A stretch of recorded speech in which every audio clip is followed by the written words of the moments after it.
दोस्तों, बिना आग के कभी भी धुआं उठते हुए आप लोगों ने नहीं देखा होगा। कहने का मतलब किसी तरह की कोई घटना होती है, उसके बाद ही उसके बारे में चर्चाएं मार्केट में शुरू होती है। अब इसी तरह की कुछ नई चर्चाएं पाकिस्तान के मार्केट में शुरू हो गई है और ये चर्चाएं कोई और नहीं बल्कि पाकिस्तान का न्यूक्लियर प्रोग्राम है और साथ ही पाकिस्तान द्वारा चलाया गया मिसाइल प्रोग्राम। जी हाँ, हम सभी जानते हैं कि IMF से अपने आप को बैंक करप्सी से बचाने के लिए $1.1 बिलियन का ये ऋण मांग रहे हैं।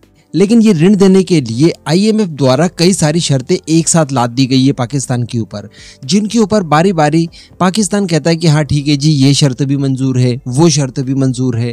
कहने का मतलब काफ़ी कुछ प्रयास किया जा रहा है पाकिस्तान की तरफ से ताकि IMF द्वारा ये लोन मिल जाए और ये वही लोन होगा जो कि पाकिस्तान को अगले कुछ समय के लिए एटलीस्ट बैंक करप्सी से बचा सकता है। इसके अतिरिक्त अन्य कोई विकल्प नहीं है पाकिस्तान के पास, क्योंकि पाकिस्तान को कोई भी इस समय अतिरिक्त ऋण देने के लिए तैयार है ही नहीं। जो हैं वो ऑलरेडी दे चुके हैं, उन्हीं को लौटाने के लिए तो IMF से मांगे जा रहे हैं। लेकिन दोस्तों, IMF भी कोई छोटी मोटी चीज़ नहीं है। उन्हें पता है कि कहाँ पर पाकिस्तान इन पैसों का इस्तेमाल कर सकता है, किस किस तरह से हो सकता है। इन सारी चीज़ों की जिम्मेदारी इस समय IMF के ऊपर है। IMF जब भी कोई लोन वगैरह देता है तो इस बात को इंश्योर करता है कि उसका पैसा लोक कल्याण कामों में ही इस्तेमाल किया जाए। जबकि हम सभी जानते हैं कि पाकिस्तान परमाणु संपन्न राष्ट्र है और किसी भी परमाणु संपन्न राष्ट्र को अपने परमाणु हथियारों को एक्टिव बनाए रखने के लिए हर साल भारी भरकम खर्च करना होता है। अगर ये खर्च आप नहीं कर पाते हैं तो आपके परमाणु हथियार एक्टिव नहीं रह पाते हैं। यानी आपको अपने हथियारों को रेडी टू वॉर रखने के लिए, उनके डिप्लॉयमेंट के लिए कुछ नेसेसरी खर्च करना ही पड़ता है और ये नेसेसरी खर्च बहुत ज़्यादा होता है। दूसरे किसी भी कामों की तुलना में बहुत ज़्यादा खर्चना होता है आपको। अब डेफिनेटली यहाँ पर पाकिस्तान को भी इन सब चीज़ों की परेशानी आ रही होगी। अगर पाकिस्तान को अपने न्यूक्लियर वेपन्स को लगातार एक्टिव बनाए रखना है, उन्हें रेडी टू वॉर रखना है, तो हर हाल में इसके ऊपर नेसेसरी खर्च करना ही होगा। जबकि हम लोग ये भी जान रहे हैं कि इस क्राइसिस के दौर में दुनिया भर की नज़रें पाकिस्तान की न्यूक्लियर प्रोग्राम के ऊपर है। मैंने आपको कुछ समय पहले एक वीडियो बनाकर बताया था अमेरिका के एक पुराने प्लान के बारे में। अमेरिका ने दरअसल एक प्लान बनाकर रखा है जिसे स्नेच एंड ग्रैब नाम दिया गया है।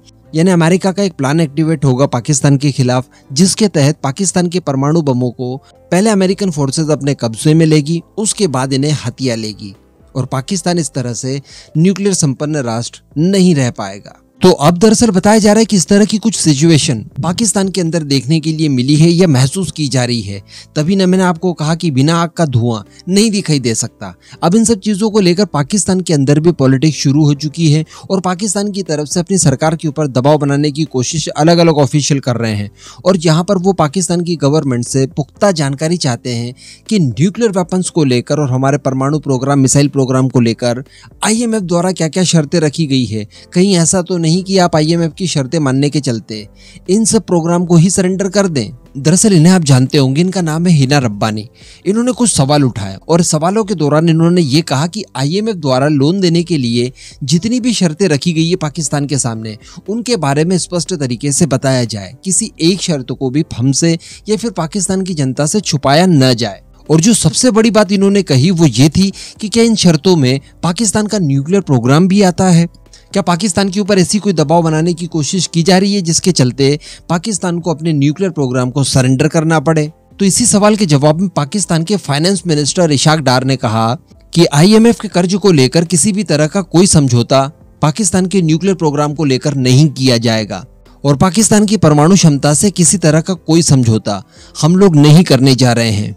जब IMF के साथ हमारा समझौता संपन्न होगा, उसे वेबसाइट पर अपलोड कर दिया जाएगा और इस तरह की कोई भी शर्त हम नहीं मानेंगे जो कि पाकिस्तान के हितों के खिलाफ हो। कहने का मतलब यहाँ पर पाकिस्तान के फाइनेंस मिनिस्टर ने ये तो बता दिया कि न्यूक्लियर प्रोग्राम को लेकर किसी तरह की कोई शर्त IMF द्वारा अगर रखी जाती है तो उसे नहीं माना जाएगा।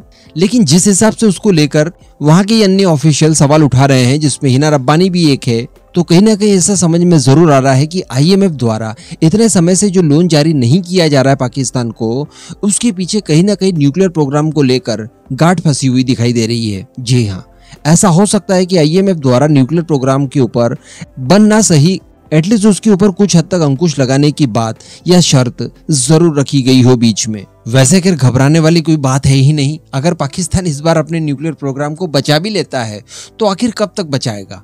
इन फ्यूचर इस तरह की परिस्थितियां पाकिस्तान के सामने फिर से आने वाली है। उसके बाद क्या करेगा पाकिस्तान? अगर उसे भी स्किप कर देगा कैसे न कैसे करके तो उसके बाद और आएगी। इस तरह की चीजें पाकिस्तान के साथ लगातार चलती रहेंगी जब तक पाकिस्तान पूरी तरह से बर्बाद नहीं हो जाता। और फाइनली पाकिस्तान के न्यूक्लियर प्रोग्राम का सत्यानाश होना हर हाल में तय है बिल्कुल।